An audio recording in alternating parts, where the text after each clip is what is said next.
So இன்றைக்கி நம்ம பார்க்க போகிற டாபிக் என்னென்னா டைப்ஸ் ஆஃப் பிளாக் செயின். இந்த டைப்ஸ் ஆஃப் பிளாக் செயின் அப்படிங்கிறது என்னன்றதை நம்ம யூனிட் 2ஓட இன்ட்ரோடக்ஷன்லேயே ஃபுல்லாக பார்த்துட்டோம். ஸோ அதனால் இப்போ வந்துட்டு சின்னதாக ஒரு டேப்லர் காலம் மாதிரி போட்டு அதில் வந்துட்டு சிம்பிளான விஷயங்கள் எல்லாத்தையும் சொல்லிடலாம். ஸோ மொத்தம் பிளாக் செயினில் 4 டைப்ஸ் இருக்குது. 4 டைப்ஸில் public, private, hybrid, consortium. So இந்த பப்ளிக் அப்படிங்கிறது எல்லாருக்குமே ஓப்பனாக இருக்கும், யார் வேணால் ஆக்சஸ் பண்ணிக்கலாம். ப்ரைவேட் அப்படிங்கிறது என்னென்னா ஒரு சென்ட்ரல் அத்தாரிட்டி வச்சு பர்மிஷனைஸ்டு பீப்புள்ஸ் மட்டும்தான் வந்துட்டு என்ன பண்ண முடியும்னா இதை அக்சஸ் பண்ண முடியும். அடுத்து ஹைப்ரிடுங்கிறது இந்த பப்ளிக்கையும் ப்ரைவேட்டையும் கம்பைன் பண்ண ஒரு விஷயம் தான் ஹைப்ரிடு. கன்சார்டியம் அப்படிங்கிறது மல்டிபிள் சென்ட்ரல் அத்தாரிட்டிஸ் இருப்பாங்க, அதாவது மல்டிபிள் கம்பெனிஸ் அப்படின்னு வச்சுக்கலாம், மல்டிபிள் ஆர்கனைசேஷன்ஸ் அப்படின்னு வச்சுக்கலாம். அது மல்டிபிள் ஆர்கனைசேஷன்ஸ் இருக்கிறது தான் கன்சார்டியம். ஸோ இதில் பர்மிஷன் அப்படின்னு பார்த்தீங்கன்னா பர்மிஷனைஸ்டு, பர்மிஷன்லெஸ்.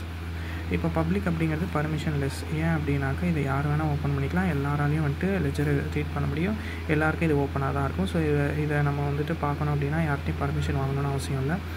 ப்ரைவேட் அப்படின்னு பார்த்தோன்னா இது வந்துட்டு பர்மிஷனைஸ்டு. ஆஸ் வெல் அஸ் கன்சார்டியமும் வந்துட்டு என்ன அப்படின்னா பர்மிஷனைஸ்டு தான். ஏன்னா இதுக்குள்ளே போகணும் அப்படின்னா நம்ம வந்துட்டு பெர்மிஷன் வாங்கணும். ஹைப்ரிட் அப்படிங்கிறத பார்த்தோன்னா பர்மிஷன் வாங்கி போனால் சில டேட்டாஸை வியூ பண்ண முடியும், பர்மிஷன் வாங்காமல் பப்ளிக்காக உள்ளே போனால் சில டேட்டாஸை வியூ பண்ண முடியும். பட் இதில் வந்துட்டு ப்ரைவேட்டாக சில டேட்டாஸை வந்துட்டு என்ன பண்ணுவாங்க அப்படின்னா மெயின்டைன் பண்ணுவாங்க. அது வந்துட்டு பர்மிஷன் வாங்கி போனால் மட்டும்தான் நம்மளால் வியூ பண்ண முடியும். கண்ட்ரோல் பார்த்தோன்னா இதில் நோ சென்ட்ரல் அத்தாரிட்டி, இதில் வந்துட்டு controlled by a central authority.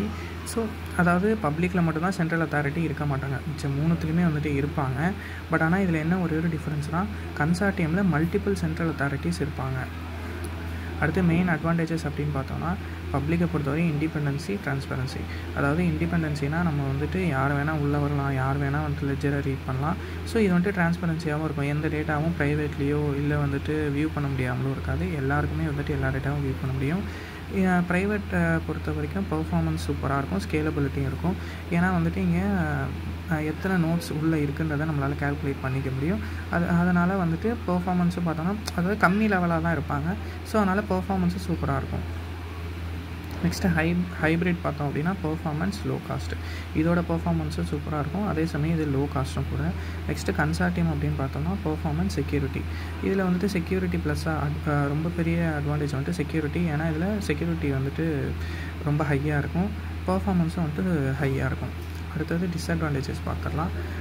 டிஸ்அட்வான்டேஜஸில் பார்த்தோம் அப்படின்னாக்கா பப்ளிக்கில் பர்ஃபார்மன்ஸ் வந்துட்டு கொஞ்சம் கம்மியாக தான் இருக்கும். ஏன் அப்படின்னா பப்ளிக் வந்துட்டு யார் வேணால் உள்ளே வந்து வியூ பண்ணலாம். ஸோ நிறைய நோட்ஸ் உள்ளே வந்து வியூ பண்ணுறப்போ இதோட பர்ஃபார்மன்ஸ் வந்துட்டு என்ன அப்படின்னா கொஞ்சம் லோவாக தான் இருக்கும். அடுத்து வந்துட்டு இதில் ஸ்கேலபிலிட்டியும் கிடையாது. ஏன்னா ஸ்கேலபிலிட்டி இஷ்யூ அப்படின்னாக்கா நம்மளால் எத்தனை நோட்ஸ் அங்கே உள்ளே வருது, எத்தனை நோட்ஸ் வந்து பார்ப்பாங்கன்றதை நம்மளால் கணக்கிடவே முடியாது. ஸோ அதனால் ஸ்கேலபிலிட்டி இஷ்யூவும் வந்துட்டு இருக்கும். நெக்ஸ்ட்டு ப்ரைவேட்டை பொறுத்த வரைக்கும் செக்யூரிட்டி வந்துட்டு கொஞ்சம் டிஸ்அட்வான்டேஜ் அப்படின்னு சொல்கிறாங்க. ஏன் அப்படின்னாக்கா இப்போது பிளாக் செயின் அப்படிங்கிறது நிறைய பிளாக்ஸ் வந்துட்டு ஒன்றோட ஒன்று கனெக்டில் இருக்கிறதா பிளாக் செயின்ன்றது நமக்கு நல்லாவே தெரியும். இப்போ இது வந்துட்டு நிறைய பிளாக்ஸ் இருக்கும்போது தான் அதை ஹேக் பண்ணுறது கொஞ்சம் இல்லை ரொம்பவே கஷ்டமாக இருக்கும். பட் ப்ரைவேட் அப்படின்னு பார்க்கும்போது இங்கே நம்பர் ஆஃப் நோட்ஸ் தான் இருப்பாங்க, அப்போ நம்பர் ஆஃப் பிளாக்ஸ் மட்டும்தான் இருக்கும். அப்போ நம்பர் ஆஃப் பிளாக்ஸ் மட்டும்தான் இருக்குங்கும்போது அந்த பிளாக்ஸோட கவுண்ட் குறையுதுங்கிறதுனால ஹேக் பண்ணுறதுக்கு பப்ளிக்கை கம்பேர் பண்ணும்போது கொஞ்சம் வந்துட்டு ஈஸியாக இருக்கும் அப்படின்னு சொல்கிறாங்க. பட் இதுவுமே வந்துட்டு எப்படி சொல்கிறது 50-50 தான், 50-50 தான் வந்துட்டு ஹேக் பண்ண முடியும். இல்லை 51-49 கூட வச்சுக்கலாம். இதுவுமே ஹேக் பண்ணுறது அவ்வளோ ஈஸி கிடையாது. பட் பப்ளிக்கை கம்பேர் பண்ணும்போது இது வந்துட்டு கொஞ்சம் ஈஸின்னு சொல்கிறாங்க. ஹைப்ரிட்டோட டிஸ்அட்வான்டேஜஸ் என்ன அப்படின்னு பார்த்தோன்னா ட்ரான்ஸ்பரன்சி. ஏன் அப்படின்னாக்கா இப்போ ஒரு பப்ளிக் நெட்வொர்க்கில் கனெக்ஷனில் இருக்கும்போதும் சில நோட்ஸுக்கு மட்டும் இவங்களால் ப்ரைவேட்டாக டேட்டாஸை ஷேர் பண்ணிக்க முடியும். ஸோ அங்கே இருக்க எல்லா டேட்டாவும் வந்துட்டு ட்ரான்ஸ்பரன்சி எல்லாருக்கும் தெரியுதான்னு கேட்டால் இல்லை, அதனால் ட்ரான்ஸ்பரன்சி கிடையாது. அடுத்து அப்கிரேடிங். இதை வந்துட்டு நம்ம ஒரு இதுலேருந்து இன்னொரு விஷயத்துக்கு அப்கிரேட் பண்ணுறதும் கஷ்டம் அப்படின்னு சொல்கிறாங்க. கன்சார்டியமோட டிஸ்அட்வான்டேஜஸ் வந்துட்டு என்ன அப்படின்னு பார்த்தீங்கன்னா ட்ரான்ஸ்பரன்சி. இதுவுமே வந்துட்டு ட்ரான்ஸ்பரன்சி ஏன் அப்படின்னா இதில் மல்டிபிள் சென்ட்ரல் அத்தாரிட்டிஸ் இருக்காங்க அப்படிங்கும்போது இதுவுமே வந்துட்டு எப்படின்னா அவங்க சூஸ் பண்ணவங்களுக்கு மட்டும்தான் அந்த ப்ரைவேட்டான இதை வந்துட்டு இது பண்ண முடியும். நெக்ஸ்ட்டு வந்துட்டு இதில் எக்ஸாம்பிள், அதாவது ஒரு கிரிப்டோ கரன்சியோ இல்லை வந்துட்டு இது இருக்கிற அதாவது கரண்ட்டாக யூஸ் பண்ணுற விஷயங்கள் என்னென்ன எக்ஸாம்பிளாக பார்க்கணுன்னா ஃபஸ்ட்டு பப்ளிக்கில் பிடிசி, எல்டிசி, அதாவது பிட்காயின், லைட் காயின், அதுதான் நான் ஷார்ட் ஃபார்மில் எழுதியிருக்கேன். ப்ரைவேட்டுக்கு வந்துட்டு ஹைப்பர் லெஜர் ஃபேப்ரிக் அப்படின்னு சொல்லிட்டு ஒரு எக்ஸாம்பிள் சொல்கிறாங்க. நெக்ஸ்ட்டு ஹைப்ரிடை பொறுத்த வரைக்கும் XRP டோக்கன், இதுவும் வந்துட்டு என்னென்னா ஒரு கிரிப்டோ காயின் தான். இது கன்சார்டியம் வந்துட்டு கார்டா க்யூரம் இது வந்துட்டு ஒரு எக்ஸாம்பிள் சொல்கிறாங்க.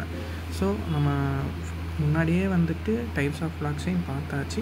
இப்போ சும்மா சிம்பிளாக பேசிக்காக தான் பார்த்துருக்கோம். உங்களுக்கு சப்போஸ் இது புரியலைன்னா கண்டிப்பாக வந்துட்டு நான் யூனிட் 1ஓட இன்ட்ரோடக்ஷன்லேயே வந்துட்டு என்ன அப்படின்னா பிளாக் செயினோட டைப்ஸையும் கன்சென்சஸ் மெக்கானிசத்தோட டைப்ஸையும் வந்துட்டு ஃபுல்லாக வீடியோ எடுத்து போட்டிருக்கேன். அந்த வீடியோ பாருங்கள், உங்களுக்கு நல்லா புரியும். அதை பார்த்துட்டு இதை பார்த்தீங்க அப்படின்னா உங்களுக்கு பெட்டராகவே வந்துட்டு அண்டர்ஸ்டாண்ட் ஆகும்.